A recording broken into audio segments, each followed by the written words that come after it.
Believe in grace. Amen. Yes, Johnny?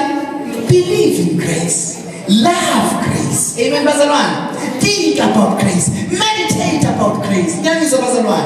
Hallelujah. Share things about grace to people. But tell the fathers about grace. Testimonies about grace. Grace can do something. Especially this how much I thank God for the favor to do this, for the favor to pass mathematics, for the favor to do well in this and that and that. I don't know what it is. Local limitation, but grace can break the limit. Grace can do beyond what others can do. You cannot compete in this world.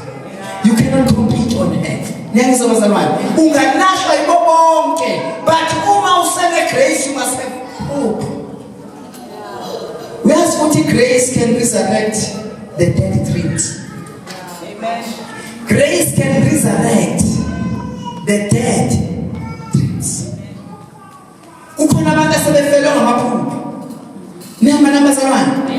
Not when you meet grace. That's where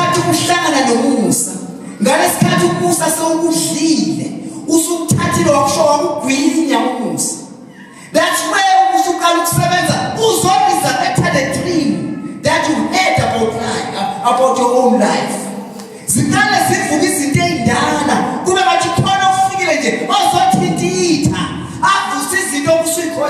That's grace. Amen, Masaran. Do you know what it is? No one says, "Feel saying, man." Never was local, Masaran. Lazarus, mom, Tessafide, or Fantastic Return. No matter what I was we are going to tell you, Mamma, Lazarus, the Tandagash. Go to Lazarus, Messi, and watch. I'm eating.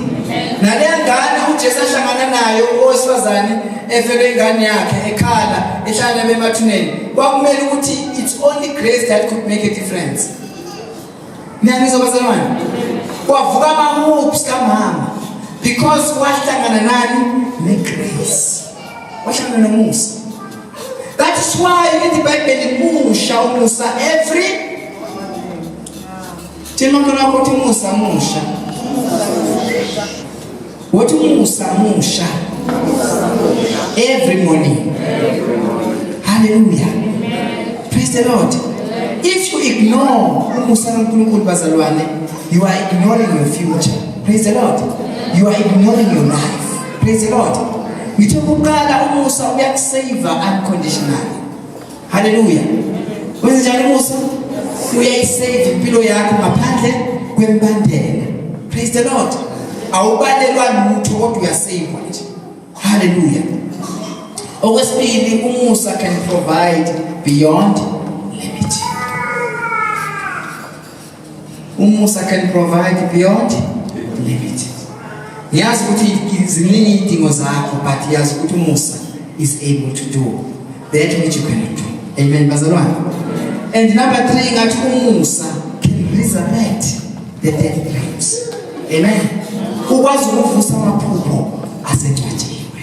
I wonder about how long, no matter where, no matter time, but as long as there is grace in it shall resurrect. Amen, Bazalwan. It shall resurrect.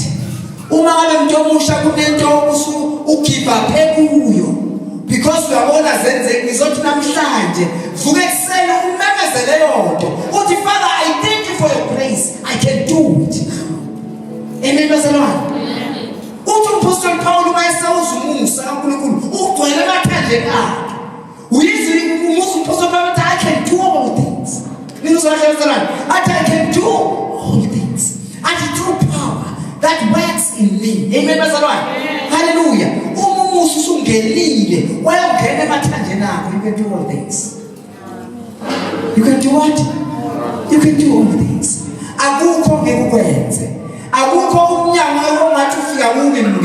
Because of grace. Musa Hallelujah. Uma ngabe igrace yayenza ukuthi kungene imbongolo iyohamba kucarpet iyongena eJerusalem ishayile izandla kube ne-standing ovation for imbongolo. Who are you? Ukijela umusa kaNkulunkulu. Amen bazalwane. Abantu bazokusukumela bame ngenyawo mangani ukuthi kwenzekeni ngami. No, it's because of grace that's in you. Ubonga ekuseni ubonga uNkulunkulu for the new grace. Amen. Uma usawubukela phansi umusa ngizokutshela namhlanje ngithi stand up and rise. The grace of God is able to do the things that are beyond your imagination. Amen bazalwane. Ngizothi namhlanje ungagive up empilweni. Ungaze udrowe ama lines empilweni yakho ukuthi no one can cross this line. Ngizothi not with grace. Amen bazalwane. Amen. Vuke kuseni uthi Father, I thank you for the favor. Uyabona mangabe uyindoda enjengoNoah. uNkulunkulu wayengenzela umusa. Ithi iBhayibheli ifumene nje umusa base kushintsha statement. Cabanga kwashintsha verse number 6. Ushintshiswa ifavor. Kunezinto esebeyikhulumile abantu ngempilo yakho. Zonke lezo statements zizoshintsha ku verse 8. Ngempilo yakho kunezinto kumele iguquke ku verse 8. Nihamba nabazalwane. Uma bathazela uthi I don't know what happened, but I know that grace can change things. Amen bazalwane. Grace can change statements. Kunabantu asebebhalelwe incwadi emsebenzini kwathiwa wena umsebenzi uphelile. Msebenzi unjani? Umisbehave emsebenzini so umsebenzi unjani? Uphelile. That was verse 6. What that was verse 6. What verse 8 is coming to change the statement. Amen bazalwane. It is only verse 8 that can change the statement about your life. Kunabantu asebejoma conclusion ngempilo yakho, you just need verse 8 for that statement to change. Amen bazalwane. If family yakho izinto zihambe ngathi all you need is just verse 8 to change that statement. If it is verse 6, what verse 8 is coming? Amen bazalwane. Tell me don't worry what's happening now. Verse 8 is coming to change the entire statement. Lalela ekhaya imsebenzela ngoma references ukuthi akekho la ekhaya okaphumelela, akekho la ekhaya okasebenza. Wena impilo yakho awusoze uzushathe nomndeni. That was your verse 6. But to verse 8 changes everything. Because it is when grace has found you. What the grace is going to find me. Grace is going to find me. Nama nabazalwane. Ungabana kukhona abanye besakhulumisa. Uthi abanye ababingelela basebingelela abantu ngokubona kumphethe. That was your verse 6. It's because they don't know that your verse 8 is coming. That is going to change the entire statement. Where you will be saving nations. Where you will be saving people. Where there will be things that will be surviving because of you. Unowa wayehlekisa bonke. Esikhathini sikaNoah uNoah wayekalaleleke. They didn't know ukuthi nomuntu onjengoNoah ikhona into igrace engayenza ngayo. Nokungalalela kwakhe kufanele. Ngoba manje bebheke kuNoah ubona ukuthi nje intwamtwa ngiyithele namsebenzi ngokuchaza kwabantu. Indlela abantu abangachaza ngayo it doesn't matter. You know my verse 8 is coming.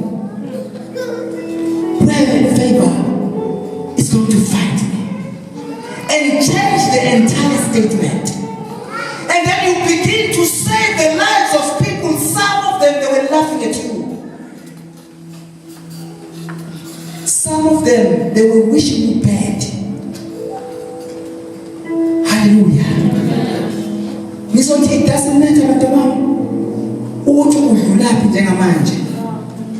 but I know when favor finds you, when favor comes into your life, all the things will turn around. Hallelujah. Ngabe akusiyo favor. Ake sithi favor. Ugcine nini nje ukuthi favor? Ugcine nini empilweni yakho ukuthi umusa kaNkulunkulu?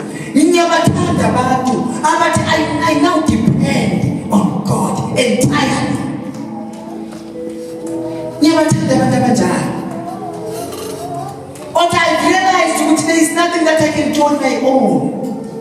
I just need God. I just need His favor. Amen, bazalwane. Ngidinga nje ifavor kaNkulunkulu ukuthi isebenze empilweni yami. Praise the Lord. Hallelujah. I'm speaking to your limitation. I'm speaking to your dead dreams. Ngithi lawo ma dreams resurrected namhlanje. Amen. All you need to do is to just take instruction and rise every morning. Acknowledge the new grace of God. And musa kaNkulunkulu every morning. Musha. And mushera to bring things anew in your life. To resurrect your dreams anew in your life. Amen. Bazalwane. To make your life better and better and better. Hallelujah. Asipame nsemeni nyawo zethu.